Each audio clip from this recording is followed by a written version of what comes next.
korupsi. Dulu korupsi katanya di bawah meja, sopan malu-malu. Kemudian maju, korupsi di atas meja, terang-terangan. Sekarang meja-mejanya dikorupsi. Bukan lagi atas meja, bawah meja, meja-mejanya disikat sekalian. Dan celakanya di mana-mana tuh tukang sunat merajalela. Tukang sunat turun ke bawah sunatin, turun lagi sunatin, turun lagi sunatin, nyampe ke rakyat ujungnya doang dikit banget. Kebanyakan tukang sunat.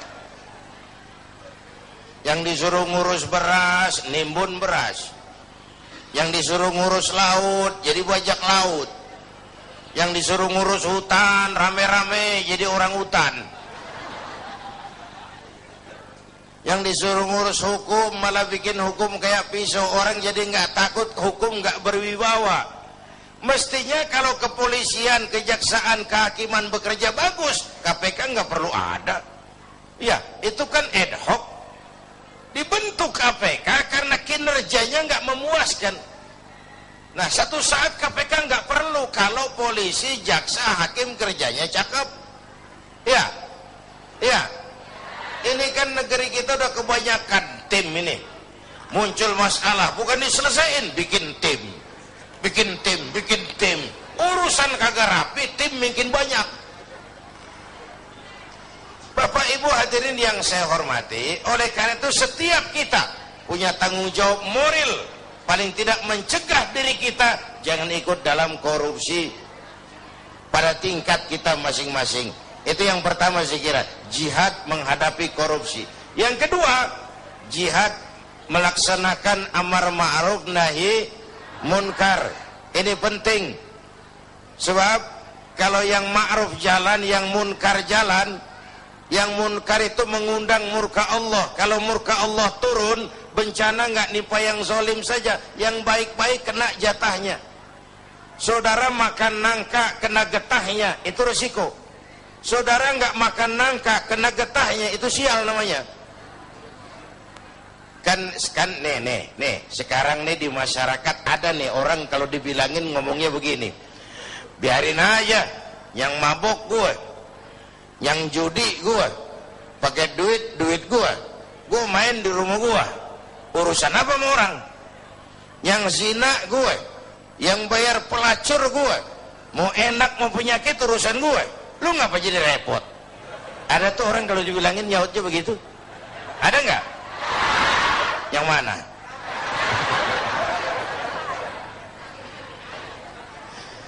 Saya kasih contoh lagi yang enak. Ini tengah hari panas begini, makan jambu air enak nggak? Nah, naik ke pohon jambu. Sampai sama tengah pohon, semut api gigit.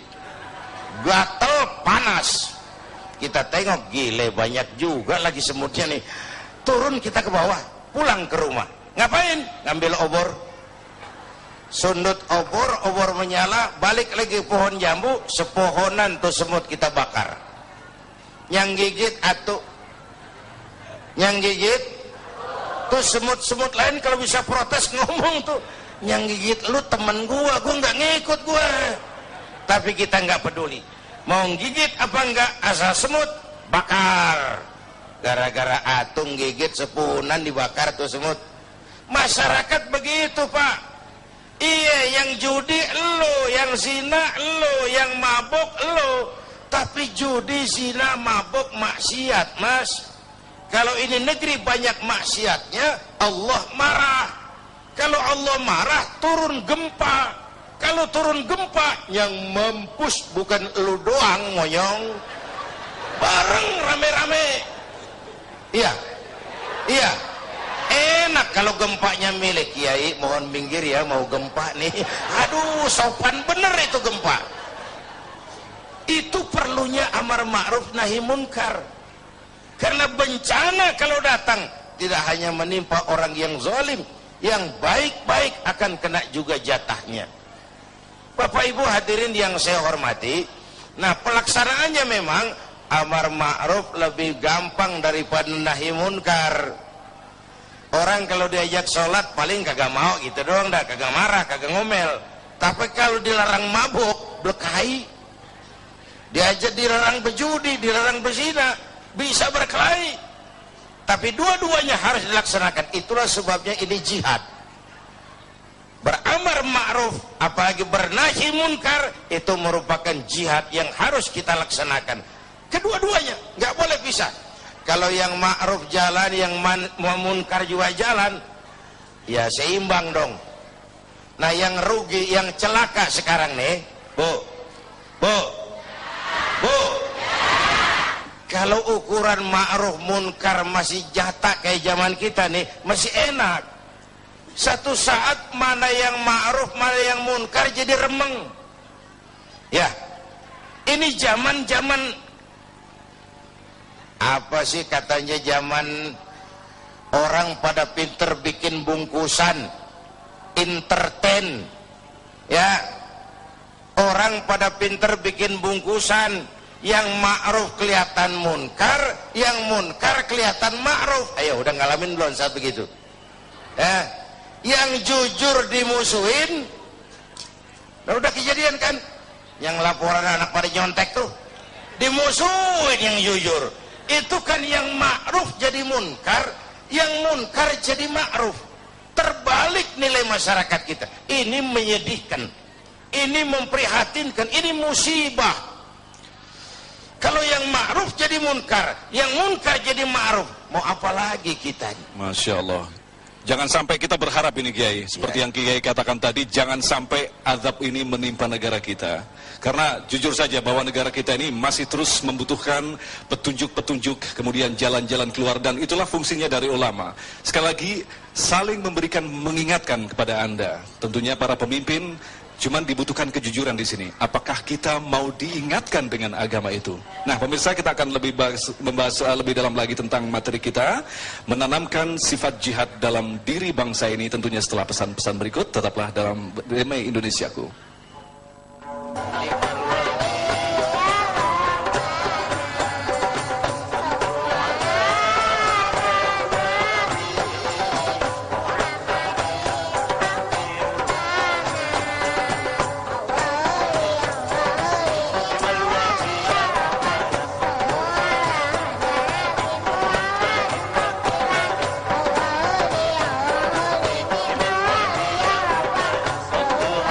Tema membangun semangat jihad.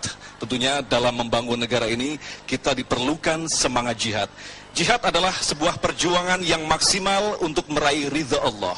Tentu saja kita tidak bisa saja meminjam kata-kata jihad karena memiliki konsekuensi yang luar biasa. Jihad adalah berani dan sekaligus memiliki resiko, yaitu berani mengambil resiko. Berani mengambil resiko artinya ketika kita memimpin, pada saat kita melakukan kesalahan, kita berani mengambil resiko untuk diturunkan dari kekuasaan itu. Lantas ketika kita kembalikan pada kondisi bangsa kita kali ini, benarkah pemimpin-pemimpin kita yang saat itu kita pilih dan kita berikan beban untuk membuat negara ini lebih bagus lagi adalah sosok pemimpin-pemimpin yang berani mengambil resiko? Kembali Kiai akan menjelaskan kepada kita tentang masalah jihad yang sekaligus dicontohkan oleh Rasulullah pada masa-masa peperangan. Silakan Kiai. Bapak, Ibu, dan pemirsa TV One, masih pada jihad yang ketiga, yaitu jihad melawan kemiskinan dan kebodohan. Ini Rasulullah mengajarkan salahu ummati bil ilmi wal mal. Umatku hanya bisa menjadi baik dengan ilmu dan harta. Artinya dengan pendidikan dan ekonomi. Maka menghadapi kemiskinan dan kebodohan juga harus dengan melaksanakan semangat jihad. Nah, tiga jihad ini pasti ada resikonya. Tidak ada perbuatan yang tanpa resiko. Tidak ada perbuatan tanpa resiko. Mau jadi pohon tinggi harus berani ketiup angin. Iya. Iya. Takut angin, jangan jadi pohon tinggi. Jadi rumput. Enggak ditiup angin, cuman diinjak kebo. Nggak ada perbuatan tanpa resiko. Makin tinggi nilai kepemimpinan, makin tinggi resikonya. Karena itu pemimpin bukan hanya punya konsep, tapi harus berani resiko. Konsep bagus tapi nggak punya resiko, nggak berani ngadepin resiko, ya jalan di tempat, Pak. Nyanyi di gurun pasir, kedengarannya doang merdu, kenyataannya kagak ada.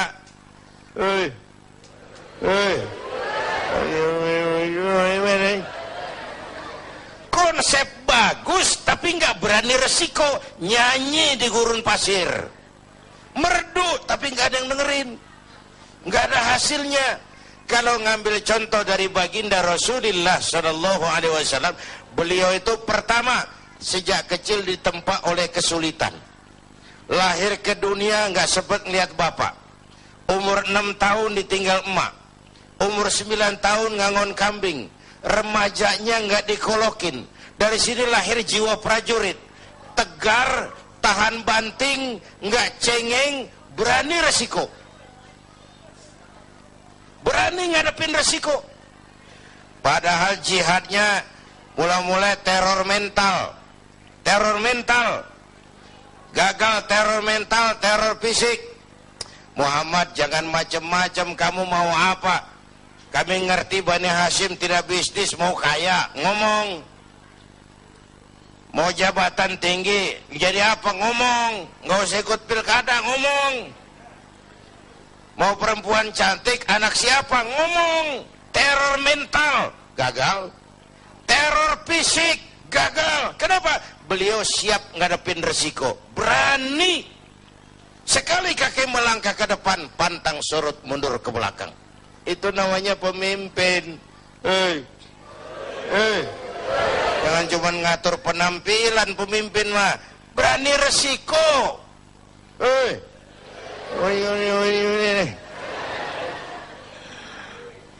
Bapak Ibu hadirin yang saya hormati. Yang kedua, Rasulullah tetap memulai jihadnya dengan modal utama akhlakul karimah. Memperbaiki akhlak pakai akhlak. Budi pekertinya luhur.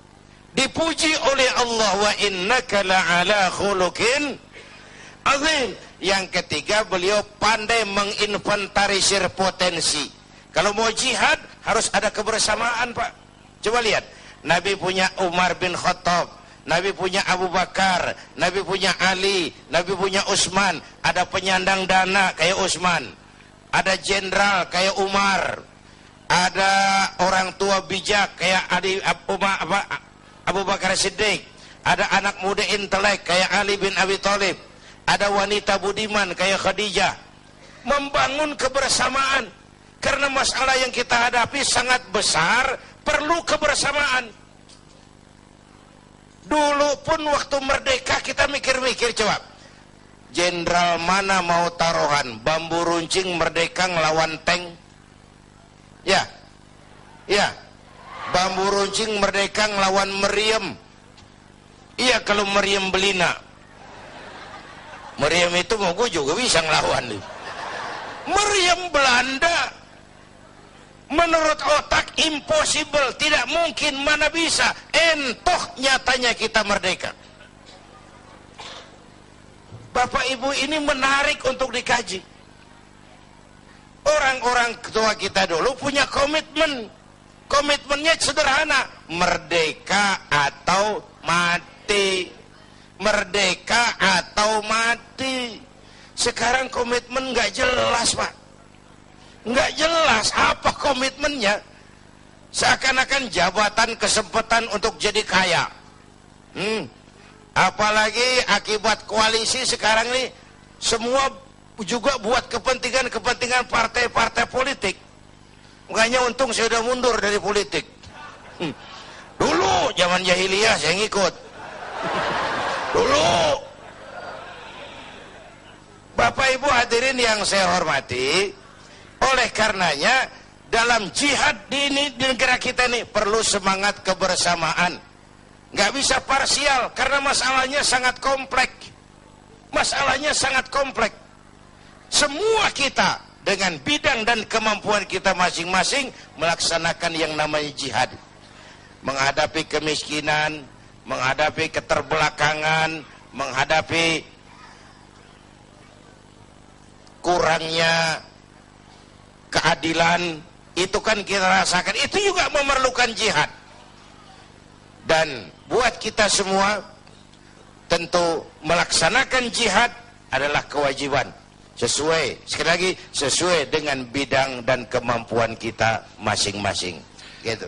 Ya, jadi jelas sudah seperti yang dipaparkan oleh Kiai tadi, bahwa ini bukan masalah pemimpin saja. Kita yang dipimpin juga memiliki tanggung jawab. Seperti yang kita ketahui bahwa orang luar Indonesia mengatakan bahwa Indonesia ini adalah pemeluk agama Islam terbesar di dunia. Ini adalah modal tentu saja bagi kita untuk bisa melakukan perubahan. Karena jihad itu sendiri diajarkan oleh Islam. Tapi yang jelas, contoh sudah jelas. Contoh yang diberikan oleh Allah di muka bumi ini adalah manusia pilihan yang bernama Muhammad sallallahu alaihi wasallam. Dialah contoh sejarah yang paling agung. Dialah contoh perilaku yang paling agung. Lantas sekali lagi, jangan mencari contoh yang lain. Muhammad cukup menjadi contoh bagi kita bersama. Tetaplah bersama kami dalam Damai Indonesiaku.